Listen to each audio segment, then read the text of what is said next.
Hello. Hey guys, how are you? Welcome. Happy Friday. Happy Friday. So in today's live stream, we're gonna have an article here that talks about, or the title is 61% of parents still giving financial help to their adult kids. Now, I think I've seen this a lot, especially where I live. A lot of people that live like in an apartment like this or just in apartments in general, a lot of them are getting help from their parents to pay their rent. And the average rent where I live is around 2,000 to 2,500 bucks. And they're getting I've spoken to some people, and most people that I've spoken to are getting is getting like 50%, help on their rent. And that's a lot of money, right? For a parent to come up with, let's just say your rent is 2,000 bucks and your parents like, I'm going to pay half of that. That's 1,000 bucks that they're coming out of pocket. Now, obviously this depends on, maybe the parents doing really well, so they don't mind paying it.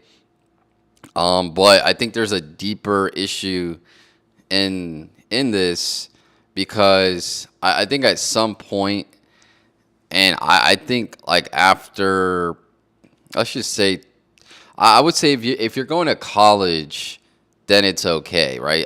We need to point out the scenarios where this is okay and the scenarios where it's not okay. Because sometimes I think parents can enable their kids to just live at home, not pay rent, or maybe they don't live at home, right? Maybe they have their own apartment, but their parents are paying half the rent, right? And the problem is when they never know how to like you know live on their own, pay their own bills, pay their own rent, and when they get into a relationship,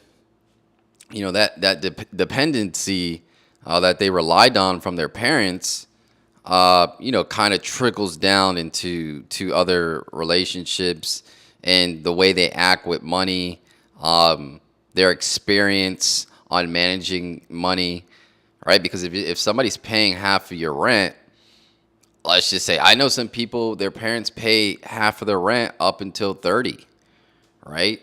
And again, maybe their parents do have the money to do so, and they don't mind forking out that extra $1,000 to $1,500 a month to cover their adult kids' expense. But I think ultimately that just messes up their financial um, abilities in the future, right? And it says 61%. So that's a lot of adult kids. And I think one of the main reasons that the percentage is so high is because most people go to college, right? And I've been on the campuses. I've graduated from college, but I also have gone to the campuses after I graduated. And I was actually passing out flyers for the channel. This was like a year ago. And I play basketball at a university nearby, regularly.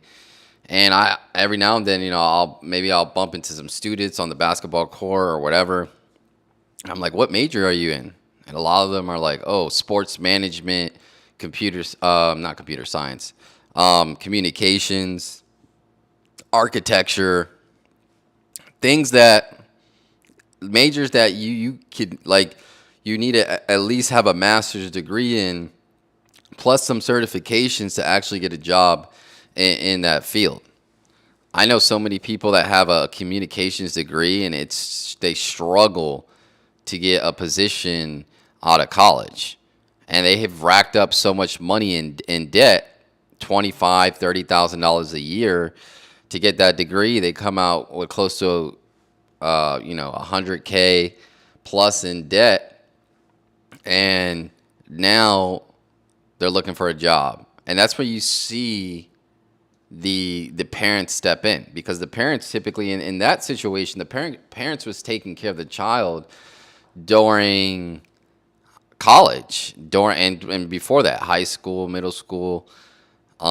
So yeah, I mean, if a parent's gonna take care of the child in college, I would assume that's because they would want the child to get a good degree so they could get a job and ultimately pay for their own stuff.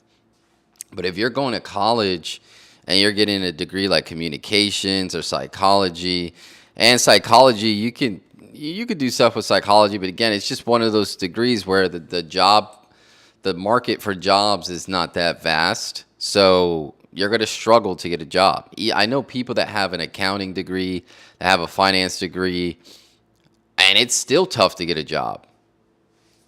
And it takes a month or two to get a position, and and they got a top degree. So there's some people that I know that have gone years looking for a job because they have a degree in communications or they have a degree in psychology.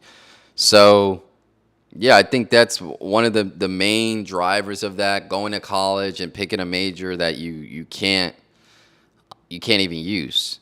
I know some people, after they get, let's just say, like a degree like communications, and now they go get like a manager job at a clothing store, or some other type of supervisor position somewhere that has nothing to do with their degree. So yeah, I think that's one of the main things that keep that force parents to keep paying for their adult children's life after, let's just say, college, is because of the degree that they pick, the degree that they pick, and also, like, let's just say they don't go to college. This is probably another big reason why as well the percentage is so high, is because some of the kids that don't go to college, it's because their parents were telling them the whole time, take your time, you have time, that whole spiel of you have time, and they never end up going to college. So if you don't go to college, you have to get a trade. And a lot of kids don't end up getting the trade. They feed that, oh, they feed to their parents, oh, not college is not for everybody, which I agree, college is not for everybody. But then you have to have the plan to say, okay, I'm not going to go to college, but I like this trade over here. I'm going to get into this school. It's a year or two or a year and a half. I get this certification, and then I could go into the market and get a job. So that's the response. That's the correct response to that. But most kids will feed that, oh, not college is not for everybody, but then don't have a plan B. Or they may have a plan B, right? They say, okay, well, I want to do this thing, but no actions have been taken to pursue that thing other than college. So what happens is, in that scenario, you just have a person at your house laying on the couch, playing video games, not contributing to the house, not paying rent. And in this case, it wouldn't be, or right, they could be living at home, or maybe they work a simple job. Maybe they're doing like, and I'm not gonna crap on Uber, but obviously it's one of those jobs that you don't really need too much experience in. You just need a car. You need a good, I guess, I'm not sure. I never applied for Uber, but I'm pretty sure you need like a good driving record, right? I'm not sure if they check for that. A good car. And yeah, so that group of kids that didn't go to college, maybe they do have their own place, and the adult and the parent the parents are paying for half the rent. And the reason why is because they never were pushed to work in the beginning. So I always suggest that, even if you're not being pushed, like, let's say if your parents, and this is for like more of the younger people, earlier 20s, maybe teens, if your parents don't push you, I would say, continue to go the extra mile. All right. Don't try not to feed into the, oh, you have time, oh, like you can figure out what you want to do later. Try to figure out what you want to do early, and I don't think you'll be stuck in this situation. All right, so let me share my screen so I could share the article that I'm talking about.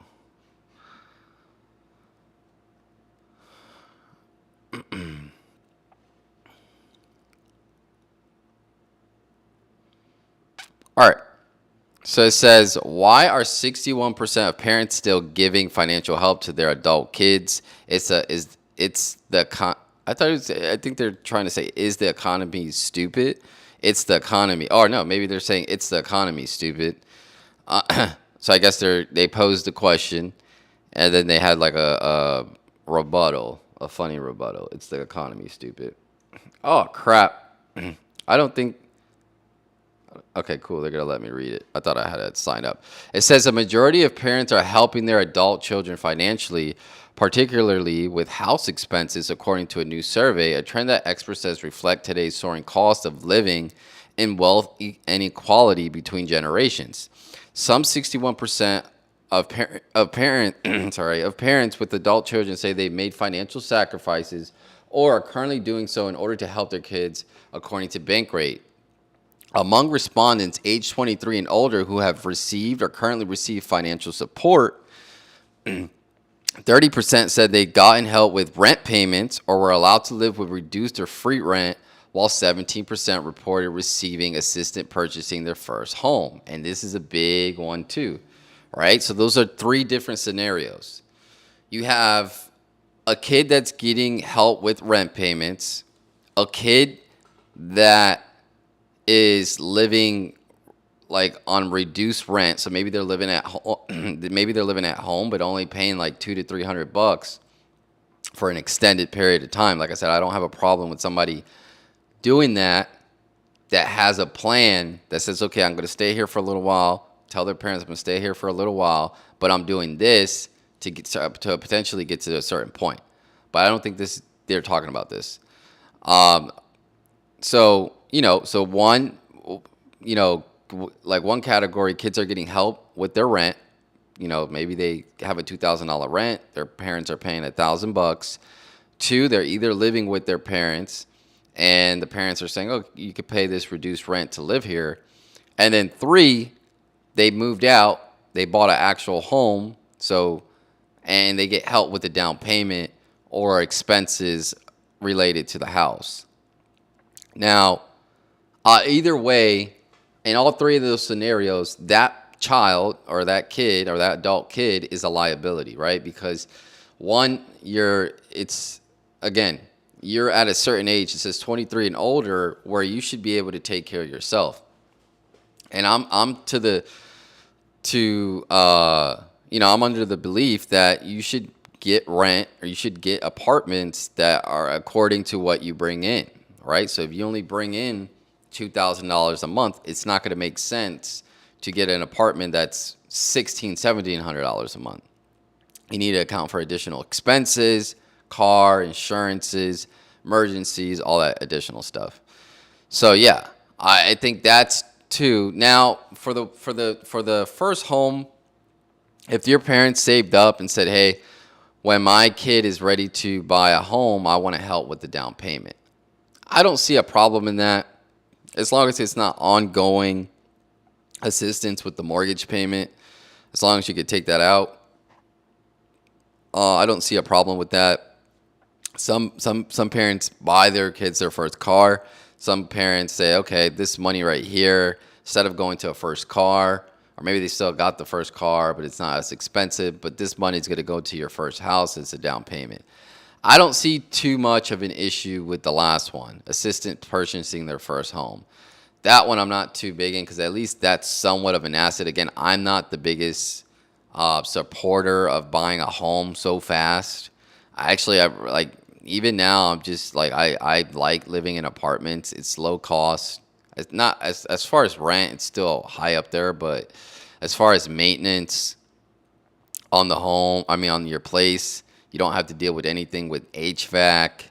Everything is like low maintenance, right? You don't have to deal with a lot of stuff. Now, obviously, you are around a lot of other people, which could be a plus, or depending how you take it. But yeah, I think the last one is not so bad, but the first one with the rent payment, living reduced. So the first one is the one that I have the most problem with, right? Because you're basically what you're saying is this, right?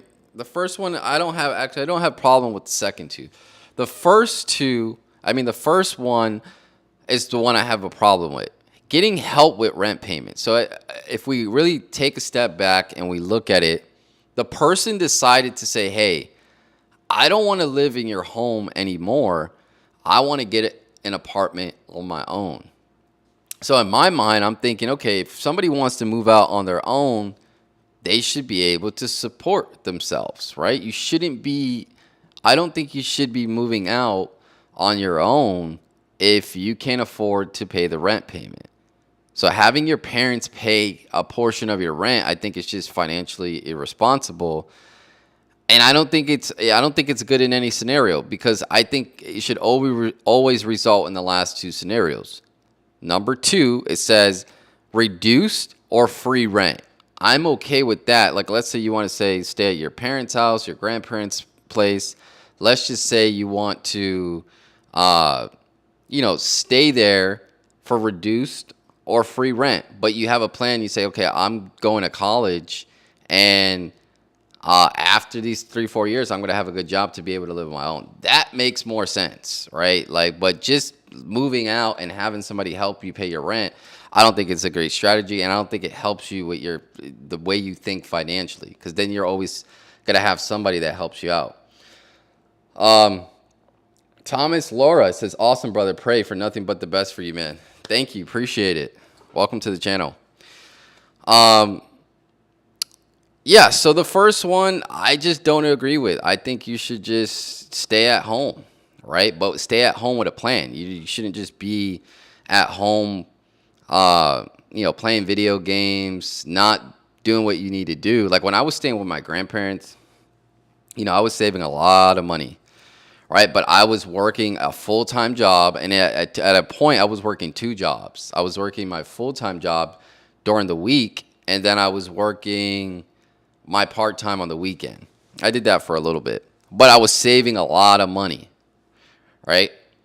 And I think at some point at the beginning, I was going to college, so I was still in school, and yeah, so I had reasons why I was staying at home, and at the time, I'm not sure how much rent prices were, but I made sure, I said, okay, when I move out, this is what I actually said this. I was like to myself, I was like, when I move out, I'm not gonna be, I'm never gonna move back in. Obviously, maybe like an emergency can happen, or maybe lose a job or something happens to my money. But because I never say never, but I told myself, I was like, I'm gonna save up enough money. I'm gonna have enough money invested so that when I move out, I'm not gonna have to come back, right?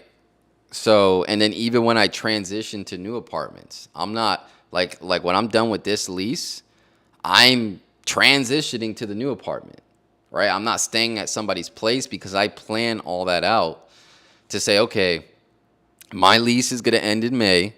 I need a new lease for June, right? I mean, it just makes sense. But some people don't think that way. I know some people that move out, have their own apartment, need to move back in, stay with their parents for a while, go back, and then it's just, again, honestly, in my opinion, it just shows financial, uh, you know, a lack of financial responsibility, right? Now, I'm not saying, like I said, I'm not saying that things can't happen. You can lose your job. But from what I can see, I see most people, just going back to their parents because they want to go back to that time where they were putting all that money away. So you need to really consider all those things when you move out. All right, if you're going to move out, I think you should cover all your financial expenses.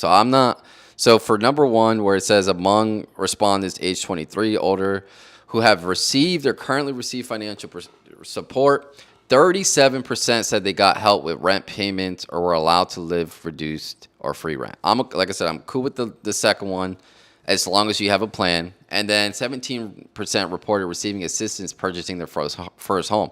I'm cool with that too, as long as the thing is about that, when are you receiving assistance?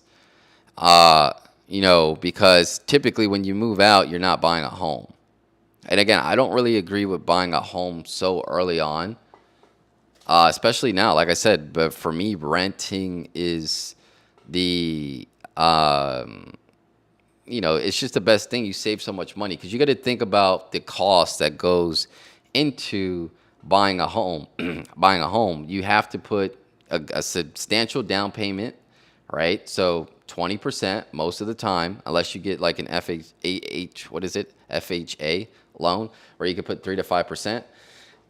But I think that's only if it is your first home. So maybe some of you do qualify for that. But even still, if you put 3 to 5% down, it's still around, 10 to 15,000 bucks, depending on the price of the home.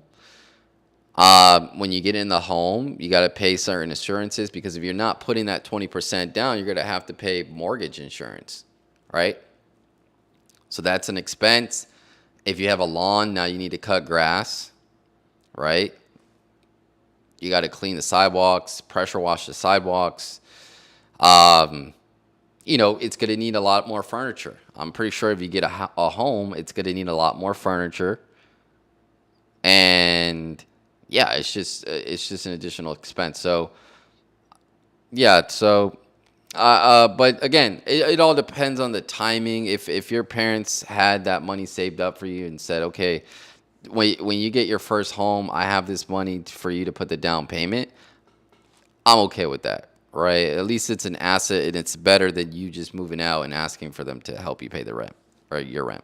All right, so let's keep reading. It says another 48% said they received ongoing support for everyday expenses such as groceries and utilities, and 21% they said they had to help pay. They had help paying down or paying off debt.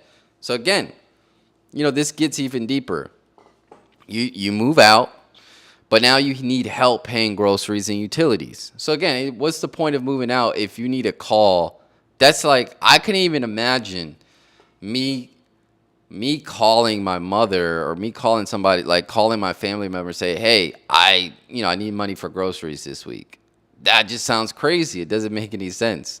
Like, you need to be able to afford everything. That's why I suggest before you move out, get a little notebook and say, okay, I have to pay this for groceries. Or you give yourself an estimate on, okay, I have to pay this for groceries. I have to pay this for utilities. I have a car payment, right? I have insurances. And then always throw a premium on everything, because things go up in price. So you need to have a cushion for everything, and you need to make, the right decisions. But to get, everyday expenses like groceries, and I've actually seen some people like request on Venmo from their parents to get help paying groceries.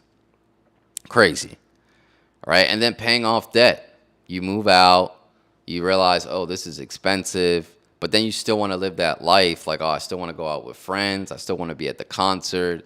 I still want to fly here. So now you not only have you moved out and you're incurring all these expenses, now you're adding on an additional lifestyle with the going out with the friends, because you still want to do that.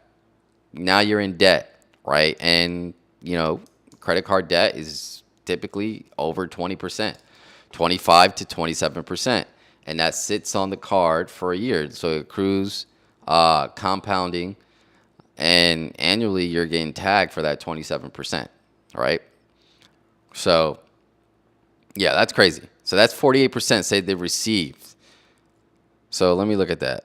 Okay, so it's 50. Okay. Yes, so, and that's a lot. 48% say they need help with everyday expenses.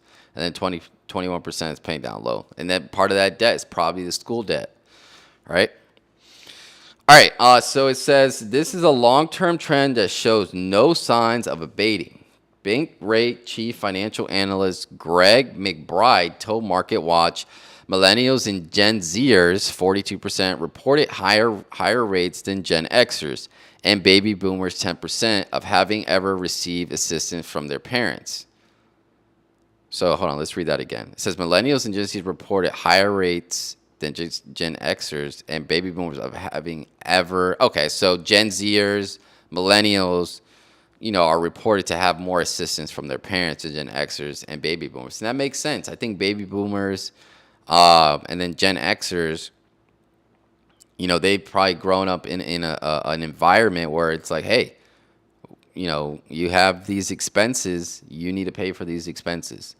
You move out, you're in charge of your own life. You got to pay for this. That was kind of the feel back then, right? Like nobody, you weren't moving out and you're calling up your parents and say, hey, can you pay half my rent?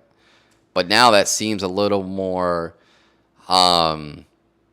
common to move out and then get assistance. And I see that a lot. I don't know what it is. I think it's maybe the parents. You see it a lot when they're kids too. Have you ever just seen like a parent just like baby their kids so much? Like when they're like from 1 to like 5 or 6, just like, oh, what do you like, like feeding the child, like not letting them feed themselves. Oh, do you want this? Hold on. I was actually at, and I'm not saying there's anything wrong with this, but I was at the grocery store and there was a mom. She was with her kids and she was like, for me, like the kids were so small. I think they were probably like 1 to 2, barely, their thought process is not there, right? Their brain hasn't developed. So in my opinion, right? Maybe some people think different. But she's going to the grocery, she's going to the freezer, and she's bringing like 2 ice creams to the kids. And they're very small. Like I said, 1 to 2 years old. Don't even know the difference. Which one do you want? And like the kid was like, just pointing the hand around to pointing at whatever flavor. Like they didn't know. They didn't know if it was like vanilla, chocolate, strawberry, whatever. And she's like, oh, you want this one? Like it was just like that babying that goes on. It starts at that level. I could see like if the kid was like 6 or 7, right? And they know like, okay, this is strawberry, this is vanilla, this is this. Maybe you get some input, right? And I'm not saying there's anything wrong with it, but I'm just saying that's just what people do nowadays, like the Gen Z and the millennials. Like me, I wasn't like, for instance, when I was growing up, my mom would just buy whatever, and whatever she bought is what was in the refrigerator, right? Like she wasn't like, do you want this? Do you want that? We didn't do any of that. Whatever was in the refrigerator or whatever she bought, that was it. It wasn't, oh, let me, ask the kids, or, a 2-year-old or a 1-year-old what they want. Maybe when I got older, like I said, 78, she did ask for my input if, sometimes. But, I'm just saying it's just the way parents go about disciplining their kids. It's just a lot lenient, a lot more giving, a lot more like, everybody gets a trophy vibe type thing. All right. But yeah, it says when you look at housing affordability challenges that are persisting, it doesn't herald a change in this trend anytime soon. All right, so they're pointing it to affordability challenges, which everything has gone up in price, right? I'm not going to say things have not gone up in price. But if you look at, like, it says millennial Gen Zers, and then on the other side, it says Gen X and baby boomers. I can tell you the difference from those two generations, like going against each other. Like, okay, so millennials and Gen Zers, we have so much more technology than what Gen Xers and baby boomers had, right? Like we have all these new things coming on the scene, AI, crypto, and even before that, we had drop shipping, online marketing, YouTube. Right? Like we have all these things to help us make more money. Where back in the day, Gen Xers and baby boomers did not have that opportunity. So they had to go out and, yeah, things were less affordable, but they didn't have the technology we did to make money so easily. They actually had to go out and get a job. So, yeah, housing affordability challenges are still persisting, but we do have a lot more technology to help us make money faster, make a lot more money and make it faster, right? So yeah, the median in the next sentence is the median price for a home is 397,000, with the 30-year mortgage at 7%. Would pay roughly $2,700 per month for principal, interest, and tax. I don't think they included okay, putting after putting 20% down, right? So it is expensive, 2,700, but you can get a job paying 80 to 100K if you wanted to. All right, maybe the job doesn't pay 80 to 100K, but you can get a job paying 50K and then get a part-time job that maybe pays you 25K, right? And then if you're splitting that with somebody else, it's affordable. So, but yeah, things are going up in price, but I think people can combat that with all the technology that we have, getting a second job, not spending money on things that they shouldn't spend money on. And yeah, to afford that on a monthly basis. Okay, so it says to afford that on a monthly basis, a prospective buyer would need to make an annual salary of $108,000. In contrast, real median income in the U.S. was $74,000, which I was close, while median family income was $92,000, according to the Census Bureau. Right. And again, this is all goes back to the decisions you make, right? Because I was hearing, there was a podcast. I'm not gonna say which one, but it's a podcast. Somebody was calling in, and he was saying, I'm on my sixth child. I make $50,000 a year. It's like, okay, I I can't see how you could take care of six children with $50K a year. Maybe you are getting, whatever assistance from the government or whatever the case may be. But why would you even want to put yourself in that position, right? Like me, I don't have any kids, but I'm sure if I decided to have a kid, I want to make sure I have enough money so you can, actually take care of your kid and give them experiences maybe that you didn't have, right? But if you're going to go ahead and have six children and only be making $50K a year, you have to ask yourself, did I make a good decision? No, you did not make a good decision. It's a terrible decision, right? So you got to, and a lot of people do that. They have all these kids and like, you're not thinking through anything. Like you have to think like, okay, I may have to put my kid in a sports class, or what if they want to do karate? Oh, what about the food, right? They change clothes when they're younger, quick, fast. I need to get new clothes. Calculate, do the calculation. You should do all this calculation before you even have the kid, right? And it should be planned. It should, I think having a kid is a financial decision. It shouldn't just be like, oh, yeah, I want kids. No, it's a financial decision. You're bringing somebody into this world, and you need to figure out, like, can you actually afford that? Like, I would be like, even with one kid at like 100K a year, I'd be scared, right? I can't imagine having 5 kids making $50,000 a year. Doesn't make any sense. And those are decisions, right? So it's not only, a lot of these articles are geared to comforting the consumer, it's affordability challenges. Yeah, it is things are getting expensive, but what about the decisions that you made, right? Is that making it easier? Is it that helping out the problem?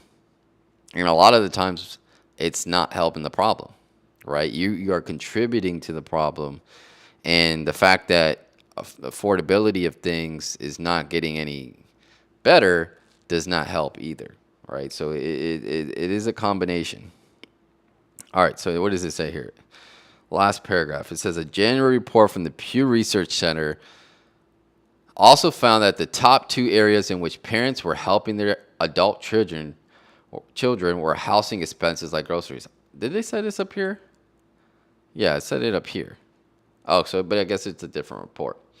Like groceries, utilities, and bills such as their cell phone or streaming services. I know some people too that do that. Like their parents still paying the cell phone bill. Come on. Let's get it together. About 17% received assistance for rent, down payment, 50% got help with medical expenses. Yeah, a lot of people just need a lot of help with stuff. And it's because sometimes they could pay for it themselves. But, you know, it's for me, I think people just need to become a lot more financially independent, especially if you're going to move out. I think even before, like, you need to just, at a certain age, I would say after 21, start. I mean, you should be thinking before that. I would say at age 18, start to think about how much things cost, and tell yourself by 21, okay, I need to move out, and this is how much things are cost. Maybe I don't live in the best place ever, but I'm gonna focus on being able to pay for my expenses. So get a list of expenses that you you incur, right? Get a list of expenses that you incur on a daily basis, and figure out how much it's gonna cost to live on your own.